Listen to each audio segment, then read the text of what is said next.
का बहुत बहुत शुक्रिया। और मैं अप्रिशिएट करता हूँ इस किस्म की एक्टिविटीज़ को। और ये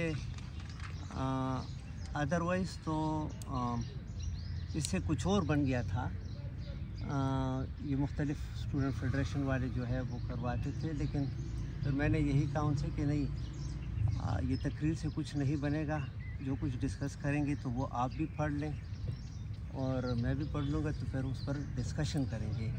अदरवाइज़ यहाँ पर ये एक फैशन सा बन गया है कि जो बहुत बड़े बड़े क्या कहते हैं थियरीज़ होती हैं और स्टूडेंट इस पर इत्तेफाक कर लेते हैं कि कोई आके बस उनको एक्सप्लेन कर दे, और ये उनके लिए जो है बहुत बड़ी कामयाबी होगी। लेकिन ऐसा है नहीं। यानी मिसाल के तौर पर आज मैं वो अशील बम्बे के आर्टिकल पे बात करूँगा, तो मैं जो भी बात करूँगा वो मेरी इंटरप्रिटेशन है, और आप लोग उसको पढ़ेंगे तो आप अपनी इंटरप्रिटेशन उसका डेवलप करेंगे, जो शायद ऐन मुमकिन है कि मेरी इंटरप्रिटेशन से टोटली डिफरेंट चीज़ है। तो ये स्टडी सर्कल्स का बेसिक वो एम ये होता है कि डिस्कस कर लें उसमें, तो मुख्तलिफ़ इंटरप्रिटेशन, मुख्तलिफ़ पर्सपेक्टिव्स जब हम आपस में शेयर करते हैं तो फिर उसका वो होता है जो मार्क्सिज्म में कहते हैं कि वो डायलेक्टिकल प्रोसेस वो हो जाता है, जिसके नतीजे में हम फिर नए एक नतीजे पर पहुंचते हैं। तो आप में से कितनों ने पढ़ा है ये आर्टिकल, डीकोलोनाइजिंग यूनिवर्सिटी? अच्छा, इजाज़ था मेरे? हाँ, अच्छा, आप में से अशील बम्बे को कितने लोग जानते हैं? हाँ, ठीक है। अशील बम्बे, उसका नाम वो है MBE वो लिखते हैं, लेकिन जो मैंने उस पर नेट पे सुना है तो कुछ राइटर उसको मम्बे बोलते हैं, कुछ उसको बम्बे बोलते हैं। तो अशील बम्बे सिरालियोन के रहने वाले हैं और इस वक्त जो है साउथ अफ्रीका में एक यूनिवर्सिटी में पढ़ाते हैं, और पोस्ट कॉलोनियल थिंकर्स और राइटर्स में बहुत बड़ा नाम है उसका, अशील बम्बे का। और उसका जो लार्जर फ्रेमवर्क है, वो जो भी बात करता है लार्जर फ्रेमवर्क उसका मार्क्सिस्ट है, लेकिन अशील बम्बे और कई पोस्ट कॉलोनियल राइटर से बड़े इंस्पायर हैं अपने काम के हवाले से। उसमें जो है फ्रांस फैनान सर फहरिस्त है, और इस आर्टिकल में भी फ्रांस फैनान जो है उसको कोट किया गया है। इसके अलावा अगेम्बन जो इटालियन फ़िलासफ़र है, अभी भी वो इटली में एक यूनिवर्सिटी में पढ़ाते हैं, तो उससे फुको के काम जो है उससे वो इंस्पायर हैं। और इन्हीं के जो बेसिक फ्रेमवर्क्स हैं उसमें यह है कि बजाय इसके कि उसी को फॉलो कर दें, उसमें उन्होंने अशील बम्बे ने ये काम किया है कि उनके अंदर वो गैप्स उसने आइडेंटिफाई की हैं, और गैप्स इस हवाले से नहीं कि वो गलत हैं, वो इस हवाले से कि आज के दौर में हम जो है और मुख्तलिफ़ मटीरियल कंडीशंस में रहते हुए इनके काम को किस तरह हम रेलेवेंट बना सकते हैं। तो यानी मिसाल के तौर पर जिस पर इसका काम बेस्ड है, जो फ्रेंच फ़िलासफ़र थे मिशेल फूको, तो उसका एक कॉन्सेप्ट है बायोपॉलिटिक्स। तो बायोपॉलिटिक्स से पहले उसने कॉन्सेप्ट दिया था डिसिप्लिन का, और किताब का टाइटल भी था उसका discipline and punish the birth of the prison, जिसमें फूको का मेन आर्गूमेंट ये था कि जब नेशन स्टेट्स नहीं बनी थी तो उसमें, या नेशन स्टेट जब बनने लगी उस वक्त भी रियासत या मोनार्क जो है उसकी कोशिश होती थी कि वो लोगों को डिसिप्लिन कर दें, और डिसिप्लिन इस सेंस में नहीं कि वो एक अच्छी ज़िंदगी गुजार लें, डिसिप्लिन इस सेंस में कि उनको कंट्रोल किया जा सके। तो उसने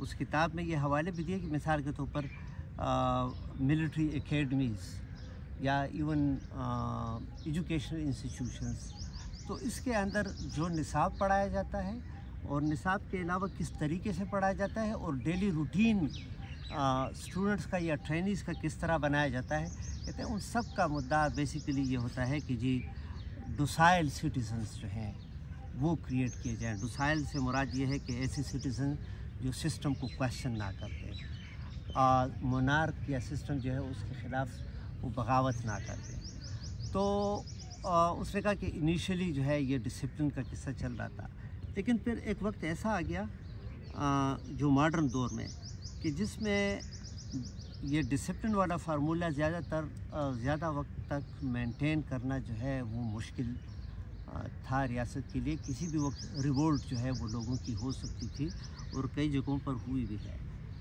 तो फिर और दूसरा ये कि डिसिप्लिन का फोकस जो है वो इंडिविजुअल था, यानी इंडिविजुअल को किस तरीके से डिसिप्लिन इस तरह किया जाए कि वो सिस्टम को ब्लाइंडली फॉलो करते। तो उसने फिर नया जो कॉन्सेप्ट दिया है, और ये नहीं कि ये उसकी तख्लीकात हैं, नहीं, उसकी ऑब्जर्वेशन की बुनियाद पर उसने ये काम उसके लिए। तो उसने कहा कि फिर रियासत ने फोकस किया बायो पॉलिटिक्स पे, कि बजाय इसके कि इंडिविजुअल पर फोकस किया जाए, पॉपुलेशन पर फोकस किया जाए, कि पॉपुलेशन को एक तो कंट्रोल भी करते हैं और दूसरा ये कि पॉपुलेशन को प्रोडक्टिव बना दें, यानी उनके लेबर से फ़ायदा ले लिया जाए, उनकी सेहत से जो है वो फ़ायदा ले लिया जाए। तो फोकस जो है वो इंडिविजुअल से निकल के बायो पॉलिटिक्स में वो आ गया कलेक्टिविटी पे। और कलेक्टिविटी में फिर इसलिए हम देखते हैं कि रियासतों में आज तक हम देखें वैक्सीनेशन होती है, ठीक है ना, हॉस्पिटल्स बन गए, ये एजुकेशन इंस्टीट्यूशंस जो मॉडर्न बन गए। तो फूको के इस कॉन्सेप्ट से देखेंगे तो ये बायो पॉलिटिक्स है। वैक्सीनेशन इसीलिए की जाती है कि देखें हर हुकूमत चाहती है कि उनके सिटीजन्स में माजूर जो है वो ना हो, या अगर हो भी तो वो कम से कम। और उसकी बेसिक वजह ये नहीं कि उस इंसानों से मोहब्बत थी, वजह ये था कि माजूर अगर होंगे किसी माशरे में तो वो सिस्टम पर बोझ होंगे, क्योंकि उन माजूर जो है उसके लिए बंदोबस्त भी फिर रियासत ने करना होगा। और दूसरा ये कि वो फिर रियासत के लिए प्रोडक्टिव नहीं होते। तो इसलिए ये हेल्थ सिस्टम इस तरह डेवलप कर दिया गया, ये हस्पताल बनाए गए कि लोग बीमार हो जाए तो हस्पताल में जाए और रियासत जो है वहाँ उन पर इलाज, ताकि वो सेहतमंद हो के बाहर निकले और अगेन प्रोडक्टिव हो जाए। प्रोडक्टिव इस सेंस में कि देखें ऑफिस में काम करना, फैक्ट्रीज़ के अंदर जो है वो काम करना, ये सारा जो है, तो इसके लिए आपको जो है सेहतमंद सिटीजन की ज़रूरत होती है। तो बायो पॉलिटिक्स जो है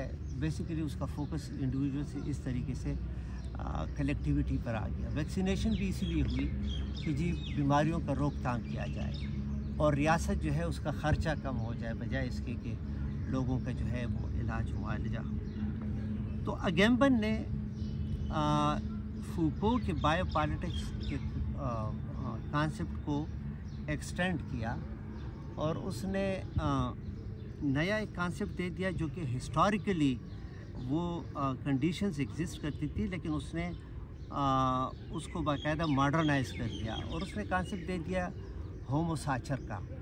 क्योंकि अगेम्बन जो है उसका ख्याल ये था और काफ़ी हद तक वो ठीक भी था कि फूको का जो बायो पॉलिटिक्स है वो मुकम्मल आंसर नहीं है हमारे सामने मॉडर्न दौर में जो क्वेश्चंस हैं। रियासतें जिस तरीके से काम कर रही हैं उसमें हम बायो पॉलिटिक्स की बुनियाद पर सिर्फ उसको अंडरस्टैंड नहीं कर सकते। तो वो फिर ग्रीक हिस्ट्री से एग्ज़ाम्पल लेता है। वो कहते हैं कि ग्रीक माशरा जो था तो उसके अंदर एक कैरेक्टर का नाम होता था होमो साचर, ठीक है ना, होमो इंसान और साचर जो है वो उनकी ज़ुबान का। तो उसमें ये था कि वो लोग जो कि सिस्टम उनको एलिमिनेट करना चाहता है, तो कहते हैं कि वो कुछ लोगों को होमोसाचर डिक्लेयर कर देते हैं। तो कदीम यूनान में ये था कि होमोसाचर वो इंडिविजुअल होता था कि जिसने अगर कोई ऐसा जुर्म किया कि उस जुर्म की सज़ा जो है उसको उसके मारने से भी ज़्यादा सख्त सज़ा मिले, तो उसके लिए होमोसाचर का लफ्ज़ इस्तेमाल करते थे। اور وہ اس لیے کہ جو ہوموسیچر ہوا تو اس کا مطلب ہے کہ اگر اس کو کوئی قتل کر دے تو وہ قتل کنسیڈر نہیں کیا جائے گا، کیونکہ وہ انسان کا قتل نہیں، وہ ہوموسیچر کا قتل ہوگا۔ اور دوسرا یہ ہے کہ جو ہوموسیچر جس کو مارا جائے گا تو اس کا یہ مرنا جو ہے یہ قربانی کنسیڈر نہیں کی جائے گی، یعنی اس کو اپنے گناہوں کی سزا مل گئی۔ تو ہوموسیچر بیسیکلی وہ یہ تھا کہ انسان جو ہے وہ آدھا انسان اور آدھا جو ہے وہ بھیڑیا ہو، اس کیریکٹر کو وہ ہوموسیچر بولتے تھے۔ اب یہ انڈیویجول اس کو ہوموسیچر اس لیے کہتے تھے کہ یہ اسٹیٹ کا یا مونارک کا ریٹ تو اس پر اپلائی ہوتا تھا، ٹھیک ہے نا، یعنی اس کو ہوموسیچر ڈکلیئر کرنا یہ اس کا اسٹیٹ، لیکن اسٹیٹ اپنی رسپانسبلٹی سے وڈرا ہو جاتا ہے اس کے سینس میں کہ اگر اس کو قتل کیا جائے تو یہ قتل نہیں ہے، اور یہ ہے کہ یہ قربانی بھی کنسیڈر نہیں ہوگی، تو ادھر اس کو پھر انہوں نے انسانوں کے زمرے سے نکال دیا۔ تو اس لیے کہتے ہیں کہ وہ نامکمل طور پر جانور اور نامکمل طور پر انسان اس کو کنسیڈر کیا جاتا تھا۔ تو یہ ایک ہم کہتے ہیں کہ ایک تخیلاتی سپیس، یعنی انسان، اینیمل اور ہیومن، ان کے بیچ کا، تو یہ ہوموسیچر جو ہے یہ اس کیٹیگری کے اندر جو ہے وہ آتے تھے۔ اور وہ اگین اس نے اگیمبن نے یہ کانسیپٹ جو ہے وہ اس سینس پہ دیا تھا کہ ماڈرن دور میں اسٹیٹ جو ہے وہ کچھ علاقوں کو اس طرح ڈکلیئر کر دیتے ہیں کہ اس میں، اور اس کو نام دیا گیا ہے اسٹیٹ آف ایکسیپشن، یعنی اسٹیٹ آف ایکسیپشن، یعنی مثال کے طور پر ابھی ہم یہ کہہ سکتے ہیں کہ ہمارے مرج ڈسٹرکٹس خصوصاً وزیرستان کو کہتے ہیں کہ وزیرستان جو ہے اسٹیٹ آف ایکسیپشن ہے۔ اسٹیٹ آف ایکسیپشن وہ اس لیے کہ وہ تو اسٹیٹ کا جو نظام ہے اس حد تک وہ نظام کا حصہ ہے کہ اسٹیٹ وہاں پر اپنے لیے کنسٹرکشن بھی کر سکتی ہے، اسٹیٹ اپنا ریٹ بھی وہاں پر امپلیمنٹ کر دیتی ہے، لیکن اس کے ساتھ ہی، اور اس وجہ سے اسٹیٹ آف ایکسیپشن کہتے ہیں، اس کے ساتھ ہی وہاں پر رہنے والے جو لوگ ہیں ان کے جوریڈیکل اور پولیٹیکل رائٹس وہ ختم ہوتے ہیں۔ تو یعنی اسٹیٹ ریٹ کی حد تک تو موجود ہے، لیکن جہاں پر لوگوں کے جوریڈیکل کو ہم کہیں گے کہ انصاف کے حقوق اور سیاسی حقوق وہ ان کو میسر نہیں ہے، تو اس نے کہا کہ اسٹیٹ آف ایکسیپشن کے اندر پھر انسانوں کو ہوموسیچر ڈکلیئر کرنا وہ بہت آسان ہو جاتا ہے۔ یا اس سے پہلے دیکھیں ہمارے پاس جو ایف سی آر تھا، تو ایف سی آر بھی ایگزیکٹلی وہ اسٹیٹ آف ایکسیپشن تھا، ٹھیک ہے نا، اسٹیٹ آف ایکسیپشن اس لیے کہ ایف سی آر کے اندر جو لوگ تھے، اور ابھی ویسے action in aid of civil power جو ہے یہ ایف سی آر ہی ہے ہمارے پورے صوبے میں جو ابھی امپلیمنٹ ہے۔ ایف سی آر میں کیا ہوتا تھا کہ جرم ایک انڈیویجول کرتے اور اس کی سزا جو ہے وہ کلیکٹیولی اس کے پورے ٹرائب کو دی جاتی تھی، کلیکٹیو پنشمنٹ جسے کہتے ہیں۔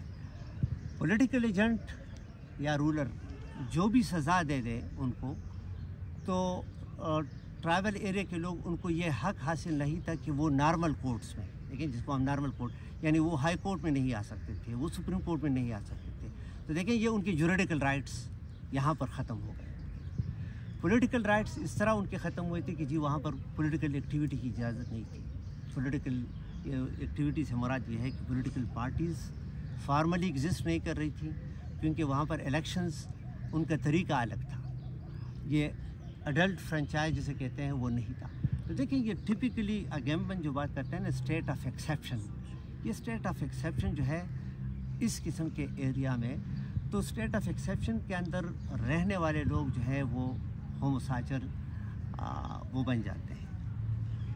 تو بمبے جب آ گیا تو بمبے نے یہی بایو پالیٹکس اور ہوموسیچر کو، لیکن اس نے کہا کہ ان دونوں کی لمیٹیشنز ہیں، اور لمیٹیشنز اس نے اس طرح سے پوائنٹ آؤٹ کیے کہ، اور اس کا کام جو ہے اس نے فوکس کیا ہے فلسطین پر، اور وہ فلسطین اور فلسطین کے علاوہ جو جن کو پوسٹ کلونیل سوسائٹیز کہا جاتا ہے، لیکن وہاں پر نظام ابھی بھی کلونیل ہے، جس میں ہم کافی حد تک، تو کہتے ہیں کہ اس قسم کی کنڈیشنز کو انڈرسٹینڈ کرنے کے لیے بایو پالیٹکس اور ہوموسیچر وہ ہماری مکمل ہیلپ نہیں کرتا۔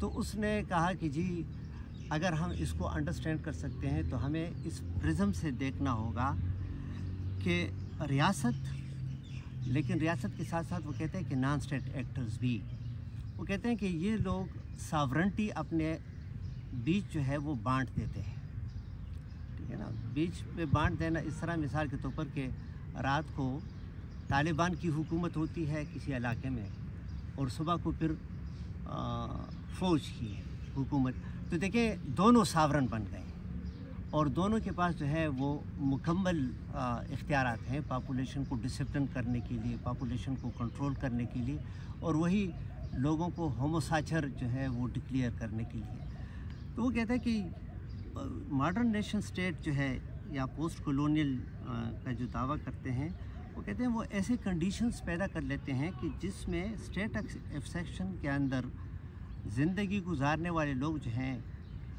वो जिस्मानी तौर पर ज़िंदा होते हैं, लेकिन वो कहते हैं कि वो वॉकिंग डेड होते हैं। वॉकिंग डेड इस सेंस में कि उनके कोई पॉलिटिकल ज्यूरिडिकल राइट्स नहीं होती। तो उसने इसके लिए एक टर्म यूज़ किया है कि जी दीज आर डेथ वर्ड्स, ठीक है ना, कि ये डेथ वर्ड्स हैं कि जिसके अंदर इंसान जो है वो बायोलॉजिकली ज़िंदा है लेकिन सियासी तौर पर और अदालती तौर पर जो है वो ज़िंदा नहीं है। तो इसके लिए जो है उसने जो टर्म कॉइन किया है, जो आजकल पोस्ट कॉलोनियल स्टडीज़ में बहुत ज़्यादा इस्तेमाल होता है, वो है नेक्रोपॉलिटिक्स। यानी उसने इसके लिए लफ्ज़ इस्तेमाल, और नेक्रोपॉलिटिक्स उसका एक आर्टिकल के फॉर्म में उसका ये कॉन्सेप्ट आ गया था, अभी तो बुक फॉर्म में वो है। तो नेक्रोपॉलिटिक्स पर, नेक्रोपॉलिटिक्स से बहुत सारे और कॉन्सेप्ट लोगों ने निकाले। मिसाल के तौर पर नेक्रो कैपिटलिज़म आजकल बहुत यूज़ होता है इकनॉमिक्स में।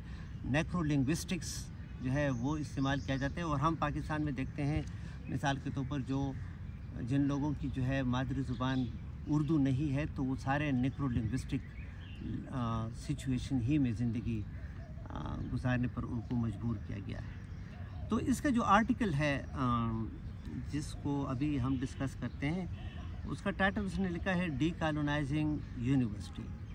एक तो यह है कि ग्रामेटिकली आप देखेंगे तो जहन में ये आता है कि इसका टाइटल होना चाहिए था डीकॉलोनाइजिंग द यूनिवर्सिटी, लेकिन द डिलिबरेटली उसने यूज़ नहीं किया क्योंकि द स्पेसिफाई कर देता है।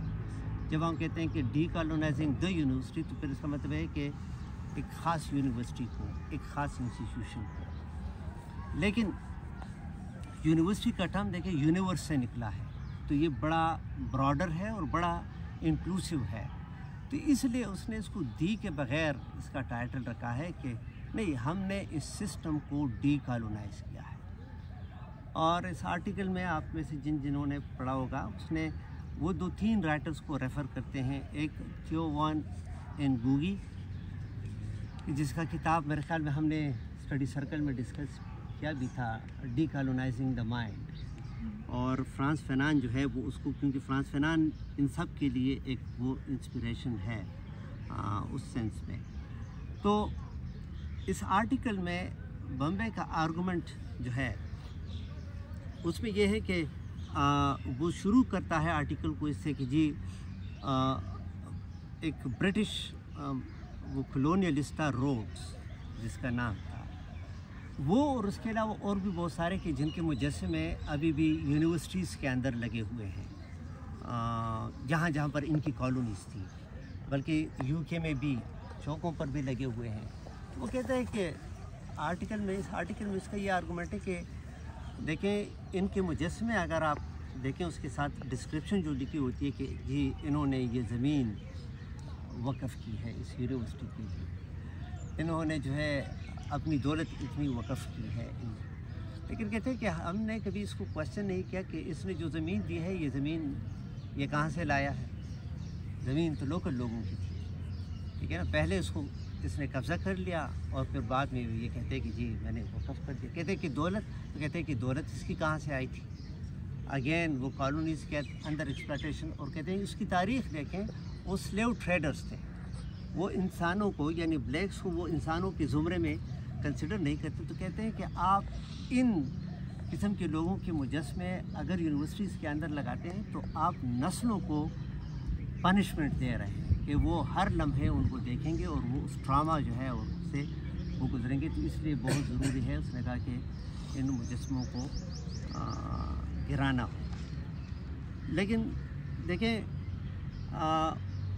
मुजस्मे जो है वो फ़िज़िकल फॉर्म में भी होते हैं, लेकिन मुजस्मे आइडियोलॉजिकली इंसानी जहनों में भी होते हैं। तो अगर हम इंसानी जहनों के अंदर मुजस्मों को ख़त्म ना कर दें तो बेशक फ़िज़िकली अगर उनको हम ख़त्म भी कर दें तो उसका कोई फ़ायदा नहीं होगा। लेकिन वो ये आर्गूमेंट क्यों देता है? वो सिर्फ इस हद तक नहीं कहता कि इन मुजस्मों को गिराएं। उन्होंने कहा कि नहीं, तालीम को भी डीकॉलोनाइज़ करना होगा, ठीक है, तालीम को। और तालीम को किस तरीके से? वो कहता है कि ये देखें, हम आज के दौर में भी अपने अपने इलाकों में बैठ के जब नॉलेज क्रिएट करते हैं तो नॉलेज के क्रिएट करने की मेथडोलॉजी जो है वो भी वेस्टर्न है, और फिर जो नॉलेज हम क्रिएट करते हैं उसको वैलिडेट भी फिर हम वेस्ट से करवाते हैं। तो उसने कहा कि अगर आपकी मेथडोलॉजी और वैलिडेशन का प्रोसेस जो है वो वेस्टर्न है तो फिर इसका मतलब ये है कि आप अगेन वही आइडियोलॉजिकल सब्जेक्टिव नॉलेज प्रोड्यूस कर रहे हैं और उसका फ़ायदा आपको नहीं होगा। वो फिर कैपिटलिज्म के साथ उसको इस तरह लिंक करते हैं कि देखें, आप अपने मुल्क में अपने रियासत अपने माँ बाप के पैसों से तालीम हासिल करेंगे, लेकिन फिर आप कंट्रीब्यूट करेंगे तो आप कारपोरेशंस को, कैपिटलिज्म और उसको, क्योंकि जो तरीक़े तालीम है उसने आपका जहनी नशोनुमा आपकी इस तरीके से की है कि आप इंडिपेंडेंटली अपने लोगों के लिए कुछ नहीं कर सकते, ठीक है ना। तो एक टर्म जो इस्तेमाल होता है, जो इस आर्टिकल में इसने यूज़ नहीं किया, वो एक ब्राज़ीलियन वो है आतर है, उसने यूज़ किया एपिस्टेमिसाइड, ठीक है ना। तो एपिस्टेमिसाइड का लफ्ज़ जो है वो दो अल्फाज को कंबाइन किया गया है, एपिस्टेमोलॉजी। एपिस्टेमोलॉजी फ़िलासफ़ी में जो कहते हैं the ways of knowing things, ठीक है ना। एक होती है ऑन्टोलॉजी। तो ऑन्टोलॉजी ये है वो बिलीफ के साथ एसोसिएटेड है। मिसाल के तौर पर क्या आप इस चीज़ पर यकीन रखते हैं कि एक ऐसी हस्ती भी है जो इस पूरे कायनात को कंट्रोल करती है? So that is you know ontology. अगर आप उस पर यकीन करते हैं या नहीं करते, that is your ontological position. Epistemology ये है कि आप उस बीइंग को किस तरह तलाश कर सकते हैं, उसके लिए मैकेनिज़्म वो क्या होगा। तो देखें, तो एपिस्टेमोलॉजी बेसिकली मेथडोलॉजी है, research methodology, the way are the ways of knowing things. जो साइड का लफ्ज़ इसके साथ यूज़ किया है वो जेनोसाइड से निकला है। तो एपिस्टेमिसाइड टर्म इसलिए निकाला गया है कि जो वेस्टर्न कॉलोनियल सिस्टम था, इसने इंडिजिनस एपिस्टेमोलॉजी का जेनोसाइड किया है। जेनोसाइड ये कि मिसाल के तौर पर यहाँ पर हिंदुस्तान में, कदीम हिंदुस्तान की मैं बात करता हूँ, अफ्रीका के अंदर वेस्टर्न स्टैंडर्ड के मुताबिक तो हम कहते हैं कि जी ये इतने तरक्की याफ्ता नहीं थे, लेकिन ये अगेन ये वेस्टर्न परस्पेक्टिव से हम एवेल्यूएट करते हैं। लेकिन हम जब तारीख़ देखते हैं तो ये बड़े थ्राइविंग सोसाइटीज़ थी। यानी हिंदुस्तान जो है, कहते हैं कि हिंदुस्तान ने तारीख़ में किसी मुल्क पर हमला नहीं किया। मैं उस कदीम की बात कर रहा हूँ। और वो कहते हैं वो इसलिए नहीं किया कि उनकी ज़िंदगी की तमाम ज़रूरियात अपनी ज़मीन से, अपनी देश से जो है उनकी पूरी होती थी। इसलिए फिर उनका ये एक मजहबी अकीदा भी बन गया, जो मज़हब का हिस्सा नहीं था, कि समंदर पार जाना जो है ये मज़हब के ख़िलाफ़ है। और ये इसलिए था कि चूँकि सब कुछ यहाँ पर अवेलेबल है, तो फिर इस जगह को छोड़ के किसी और मुल्क के अंदर जाके ज़िंदगी गुजारना। इसी तरह अफ्रीका में देखें, ये द कांगो अभी जो मुल्क सबसे गरीब मुल्क है इस वक्त, लेकिन कांगो वो मुल्क था कि जब तक कॉलोनियल्स वहाँ पर नहीं गए थे तो उसको फूड बास्केट कहा जाता था। बल्कि अफ्रीका में मेजॉरिटी ममालिक जो है वो फूड बास्केट कंसिडर की जाती थी, यानी वहाँ पर उनकी ज़रूरियात के तमाम जो फूड मटीरियल थे वो वहाँ पर प्रोड्यूस होते थे। आज सूरत हाल क्या है? आज वो अपना स्टेपल फूड भी वेस्ट से इंपोर्ट करते हैं। ठीक है ना, क्योंकि कलोनियलिज्म ने ऐसा पेस्टिसाइड किया उनके लिए कि उनके लिए अपना एग्रीकल्चर जो है वो अनजान बन गया, ठीक है ना, कि मिसाल के तौर पर उनके सीड्स बाहर से लाना जो है वो शुरू कर दिया गया। अब उस फूड के साथ, उस फूड को उगाने के लिए उसकी इकोलॉजी के साथ वो ज़्यादा यानी उनको नॉलेज उसकी हासिल नहीं थी। वो अपने इलाकों की जो पुरानी फसलें थी वो उनके तौर तरीक़ों को जानते थे, तो इसलिए उन्होंने ऐसी फसलें उगाना शुरू कर दी कि जो उनकी ज़िंदगी का कभी हिस्सा नहीं था। तो नतीजा ये हुआ कि उनकी ज़मीनों की पैदावार भी कम होती गई और इतनी कम हो गई कि उनकी ज़रूरत उससे पूरी नहीं हो रही थी, तो उन्होंने वेस्ट से इंपोर्ट करना शुरू कर दिया। तो पेस्टिसाइड बुनियादी तौर पर एक ये चीज़ है इसमें जो बॉम्बे बात करता है। दूसरा कहता है, देखें आज भी वेस्टर्न जो नॉलेज क्रिएशन का जो सिस्टम है तो वो कार्टेशियन डुअलिज़म जिसे कहते हैं वो उस पर बेस्ड है। कार्टेशियन डुअलिज़म असल में फ्रेंच फिलासफर था डेकार्ट, ठीक है ना, आप लोगों ने उसको रेने डेकार्ट, उसकी बेसिक फ़िलासफ़ी ये थी कि अगर इंसान साइंटिफिक मेथड्स यूज़ करते हैं तो वो ऐसा नॉलेज क्रिएट कर सकते हैं कि जो कि ऑब्जेक्टिव होगा, ठीक है ना, उसमें उसका कोई बायस शामिल नहीं होगा, आइडियोलॉजी इसमें कोई शामिल नहीं होगी। और डुअलिज़म इसको इसलिए कहते हैं कि इस फ़िलासफ़ी के मुताबिक ह्यूमन बॉडी और सोल इन दो को अलग अलग कर दिया गया था। बॉडी को स्टडी करना तो यह है कि उसको अपने सोल से अलग करके मेज़ पर रखना, ऑब्जेक्टिफाई करके फिर उसको स्टडी करना। तो ये इसको कहते हैं कार्टेशियन डुअलिज़म। और बॉम्बे का इस आर्टिकल में इस चीज़ पर इतराज़ है, वो कहते हैं कि नहीं, बाकी अफ्रीका और एशिया में ममालिक में डुअलिज़म पर यकीन नहीं रखा जाता, बल्कि जिस्म और रूह को अलग नहीं किया जाता, ठीक है ना। दूसरा ये कहते हैं कि अगर आप डुअलिज़म पर, इसमें आर्गुमेंट है कि अगर आप ये कार्टेशियन डुअलिज़म पर यकीन रखते हैं तो फिर इसका मतलब है कि आप ये कहते हैं कि जी जैसे साइंसदान जो है, साइंटिस्ट, उन्होंने अपने इर्द गिर्द एक ऐसा होल क्रिएट किया है कि जिसके अंदर कुछ नहीं जा सकता और अंदर से बाहर कुछ नहीं जा सकता, और कहते हैं उसमें सुराख करके वो अपने एनवायरनमेंट को स्टडी कर रहे हैं। कहते हैं कि वो ह्यूमनली पॉसिबल नहीं।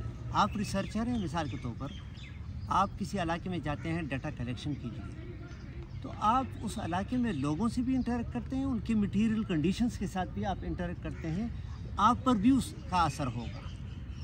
तो इसलिए ये क्लेम करना कि आपका नॉलेज जो है वो ऑब्जेक्टिव होगा, वो कहते हैं वो हो नहीं सकता, क्योंकि वो मार्क्स ने कहा था ना कि इंसान जो है वो अपने मटीरियल कंडीशन की पैदावार है, अपनी तारीख की। तो इसीलिए वो कहते हैं कि ये ऑब्जेक्टिविटी बजाते खुद एक वेस्टर्न कॉन्स्ट्रक्ट है, और ये वेस्टर्न कॉन्स्ट्रक्ट इसीलिए लाया गया कि जो कि कॉलोनीज़ के अंदर जो सिस्टम ऑफ नॉलेज है उसको डिस्क्रेडिट कर दिया जाए। तो फिर हमारी जहनों में जो है ये बात करना कि जी ये अप्रोच बायस है, ये अप्रोच अनबायस्ड है, वो वेस्टर्न। तो इसलिए बॉम्बे इस आर्टिकल में उसका मेन फोकस ये है कि जो कहते हैं डीकॉलोनाइजिंग यूनिवर्सिटी, तो डीकॉलोनाइजिंग यूनिवर्सिटी का मतलब ये कि हमने सिस्टम ऑफ एजुकेशन को, सिस्टम ऑफ रिसर्च को और सिस्टम ऑफ नॉलेज क्रिएशन जो है उसको भी कॉलोनीज़ के इन्फ्लुएंस से आज़ाद करना होगा, तो तब जाके जो है हम ये कह सकते हैं। अदरवाइज़ उसने कहा कि हमारे यहाँ जो एजुकेशन सिस्टम राइज है वो ये है कि हम कारपोरेट सेक्टर ही के लिए लोग तैयार कर रहे हैं, और इसकी मिसाल वो ये देता है कि जी देखें, इसमें देखें वैसे पाकिस्तान का जिक्र भी उसमें किया है। वो कहते हैं कि जी आज के दौर में स्टूडेंट्स जो है वो एडमिशन्स जब लेते हैं तो वो पर्सनल इंटरेस्ट की बुनियाद पर नहीं लेते, वो मार्केट के स्कोप के हिसाब से। तो गोया कि जी इस डिग्री जो है इसका स्कोप बहुत ज़्यादा इसमें जॉब मिलेंगे। तो उसने कहा कि गोया एजुकेशन जो है वो एक कमोडिटी बन गई, और जब ये कमोडिटी बन गई तो फिर इसका मतलब ये है कि स्टूडेंट्स जो है वो कस्टमर्स हो गए और टीचर जो है वो दुकानदार हो गए। ठीक है, तो देखें वो सारा जो रिश्ता है, उस रिश्ते की नोयत चेंज हो गई, यानी स्टूडेंट, टीचर और नॉलेज। तो उससे वही हुआ कि जी दुकानदार, कस्टमर और कमोडिटी। तो ये है कि उसने कहा कि और ये अगेन वेस्टर्न मॉडल है अमेरिका के अंदर, फिर इसमें इन्वेस्टमेंट की गई है। ये ऐसा नहीं है कि ये उन्होंने ये फैसला नहीं, जो बड़े बड़े कॉरपोरेशंस हैं वो यूनिवर्सिटीज़ को फंड्स देते हैं, वो यूनिवर्सिटीज़ के अंदर रिसर्च स्टडीज़ जो है वो कमीशन करते हैं कि हम इतने पैसे देंगे हमारे लिए ये रिसर्च करें, फिर पैसे देते हैं कि जी आप ये सब्जेक्ट इंट्रोड्यूस कर लें। तो अगेन देखें वो कस्टमर वाली बात आ जाती है ना। तो आपसे यानी यूनिवर्सिटी, अगर आप यूनिवर्सिटी हैं और आपसे एक कॉरपोरेशन ये डिमांड करती कि जी हमारे लिए इस किस्म के ग्रेजुएट चाहिए, तो फिर आप वही कुकी कटर मशीन बन गए ना। आप उनके लिए प्रोडक्ट तैयार करते हैं, आप ग्रेजुएट तैयार नहीं कर रहे। अच्छा, जो प्रोडक्ट आपने तैयार कर लिया तो वो फिर उसी कॉरपोरेशन ही के लिए मुनाफा बख्श है, क्योंकि उसको आपने कुछ और नहीं दिया। ठीक है ना, उसको आपने कुछ और नहीं। सबसे जो इम्पोर्टेंट काम किया जाता है वो ये कि उनसे क्रिटिकल माइंड ले लेना, कि जो अनइवननेस है माशरे के अंदर वो उनको नज़र ना आए, और जिन कॉरपोरेशन ऑर्गेनाइजेशंस के अंदर वो काम करते हैं उन ऑर्गेनाइजेशन के एक्सप्लॉयटेटिव पॉलिसीज़ जो हैं वो उनको नज़र ना आए। और सबसे बड़ी बात उसमें ये कि जी एक फ़ाल्स कॉन्शियसनेस लोगों के अंदर ये पैदा की जाती है कि उस ऑर्गेनाइजेशन के अंदर, उस कॉरपोरेशन के अंदर आपको एक्सप्लॉइट किया जाता है, लेकिन आप उसके मशकूर होते हैं कि जी आपके साथ वो फेवर किया जा रहा है। तो इसलिए उसने कहा कि बहुत ज़रूरी है कि हम अपनी एपिस्टेमोलॉजी जो है और अपनी ऑन्टोलॉजी उसको हमने आज़ाद कराना होगा। तो तब जाके हम ये कह सकते हैं कि जी यूनिवर्सिटी जो है वो डीकॉलोनाइज हो गई,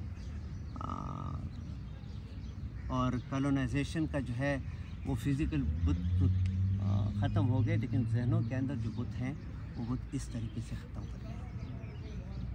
सही है, तो इतना तो मुझे याद है इसका सर्कुलेशन की जो बात। हाँ, वो ग्लोबलाइजेशन के हवाले से चाइना का एग्ज़ाम्पल,